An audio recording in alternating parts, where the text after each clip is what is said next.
know if you know this, but if you do it, basically you better fall face first. As ever, what are we talking about? Hi, good morning. Nice to see you. Hope you're well today. Nice to have your company as ever. And thank you so much for joining me. Also, welcome one and all brand new subscribers. It's lovely to say. So thank you, thank you, thank you for choosing this channel. I know we're all busy, but it's nice to have your time.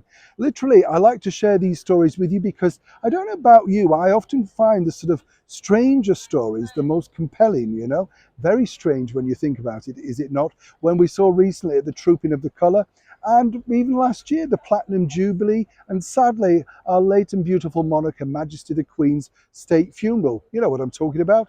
That's right, the King's soldiers falling down, fainting. Now, a lot of people have got in touch asking me why this is a regular occurrence. Let me tell you, it isn't just really assigned to, of course, the soldiers, the Busby wearers, all of that sort of thing. It does happen also to many of our forces who are on duty for a long period of time for big state events like that. Now, I don't know if you know this, but a lot of people were asking as well, is it because they wear those very thick bearskin hats known as busbies? Well, according to a very good source at the Royal Guards Museum, who I know we got in touch with, it isn't necessarily that, because actually, amazingly, they can become quite cooling. The uniform itself has been made a lot thinner simply because of the heat and, people fainting. But I don't know if you know this. The bottom line is that all the soldiers, if they do feel faint, and when I tell you this, you'll see exactly what I mean by this. None of them actually fall to the side. They do not fall and collapse at one side or the other.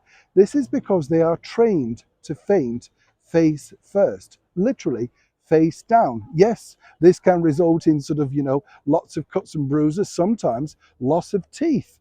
And they only have to faint if they truly feel they can't stand anymore. You see, we've seen a lot of it in recent years, but then we've had a lot of inclement weather, a lot of humid heat, as we saw recently at the Trooping of the Colour rehearsals. If you recall, His Royal Highness, the Prince of Wales, Prince William, sent out a message wishing everybody well, even though he'd not managed to faint, but others around him had. We saw it at the Trooping of the Colour again. So next time you see an unfortunate soldier, whether it be a lady or gentleman, do take heed. It takes a lot before they decide to faint. They're under extreme pressure, possibly standing for many hours on end, and simply overcome with heat. But when they do faint, sadly for them, they're trained to faint face first. Now, that's something you won't forget. Neil Sean in the very heart of London.